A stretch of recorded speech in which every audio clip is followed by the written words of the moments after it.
Well, hello everyone, and you join us here today with news. Tom, a Swatch collaboration you might be interested in. Oh, yeah. Are you talking about the Swatch and Pompidou Centre watches? The frame by Frida Kahlo. It's so cool. It's like a new gent-style Swatch that celebrates the iconic Frida Kahlo painting, the frame. Tom, I've just... Really vibrant, it's got this sort of all-over colourful pattern that really encaptures the traditional Mexican folk art and vibrancy that was Frida Kahlo. No. I actually went to an exhibition of hers that was full of all her personal belongings and stuff, and some of her outfits there were just out of this world. I'm not talking proper, about wild style. Frida. And I think this watch sort of goes quite a long way to capture that. Tom, it's the MoonSwatch. Yeah, I'm talking about the MoonSwatch watch. again. She's a dynamite lady. Tom, what? I'm talking about the MoonSwatch again. Oh, really? Yeah. Okay. It's back. The MoonSwatch is back. Right.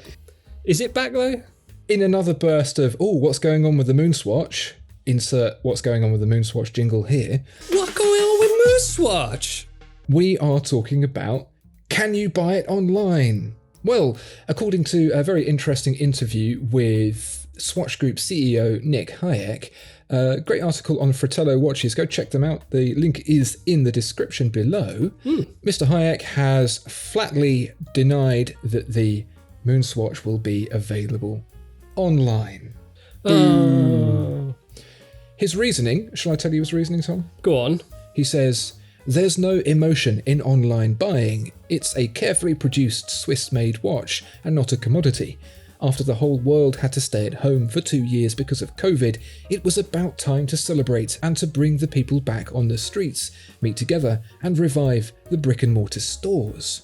Let's break that apart a little bit. First things first, I definitely remember Swatch, Omega, one of them, said this was going to be online. I seem to even recall that on their website they had a greyed out kind of coming soon, shop now, add to basket type of deal. Or am I imagining that? I think mostly it's been rumours, hasn't it? So this is an all-out confirmation that it's definitely not. Yeah. It's interesting here what he said, that there's no emotion in an online purchase. Disagreed. Yeah, I mean, there is such a thing as an impulse online purchase, so you're going to lose out on those, because if people have time to think about whether or not they want a MoonSwatch, I'm not sure where they're going to land. My favourite thing about making an online purchase is being able to watch the little truck drive around on the map during the day it's getting delivered. Sure. That's like the scene in Aliens when they're watching it going beep. That's inside the room! Yeah. And then the watch drops through the ceiling tiles. Yeah. If it's good enough for James Cameron, it's good enough for me. I kind of get what he's saying. I know that people have felt a little bit isolated in the last few years with lockdowns and what have you, so it's nice to get out there. But then I'm kind of willing to put my tinfoil hat on and say that's baloney. Because I don't know about you, but it's rough out there right now. I mean, the last place I want to go right now is outside. You were saying that before COVID, but I understand what you're saying.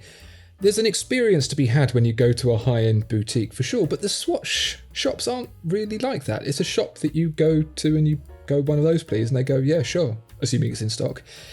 Otherwise, you're joining a queue full of people who flip watches, and it's not the most pleasant experience. It's certainly not one that I would look forward to. I would experience emotions, but they wouldn't be the ones that they hope. Yeah, exactly. It seems to be two sides to what he's saying. He's like, yeah, an online purchase is one without emotion, but the emotion that you're having at the minute when you're trying to buy a MoonSwatch is one of doubt, disappointment, perhaps, maybe a bit of fear. What I think is interesting about what he's saying is that there's another quote that I pulled out.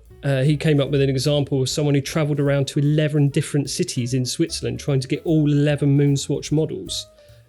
So this watch fan didn't succeed in getting all 11 watches, but no grudge was held, as she surely had a nice story to tell and made many new friends. Right, so you want us to have adventures in order to purchase your watch? Sounds like he's been playing a bit too much Pokemon Go.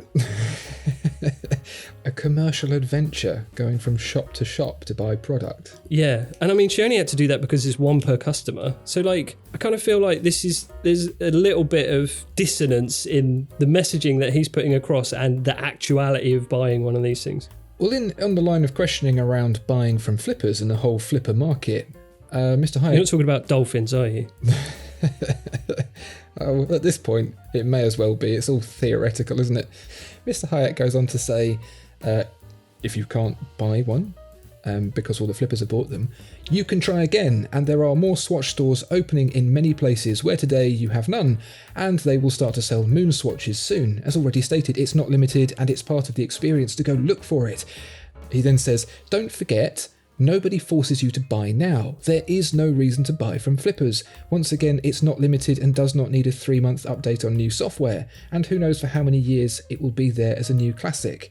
Well, people want to buy it now because it's a relatively affordable watch. Yeah. It's not really something that you would put your name down or wait for 3 months for. I mean, dear viewer and listener, am I wrong? Would you? I wouldn't. I mean, I would have spent that £300 on sweets by the time 3 months is up. Yeah, that's a lot of Beanos. Yeah. You're talking about the comic book, yeah, not Days Out with the Lads. What's he talking about software there? I kind of missed that.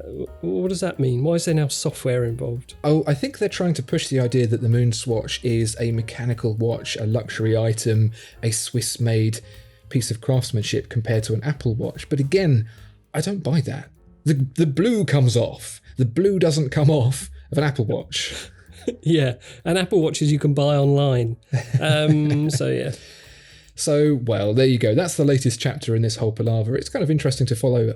Personally, I think they're making it up as they go along. Yeah. But hey, it's a bit of fun, isn't it? Yeah, it's fun. Tell us, dear viewer and listener, as well, what your feelings are on the MoonSwatch to date. Are you still interested? Are you still looking forward to getting one? Or have you had enough? Are you bored of it now? Yeah. While you're thinking about it, do like, comment, subscribe, hit the notification bell, and don't forget to check out the Fratello Watches link in the description below for the full interview. Very, very interesting read. Great guys over at Fratello. Do them a favour, click the link, and we will see you next time. Goodbye. Bye.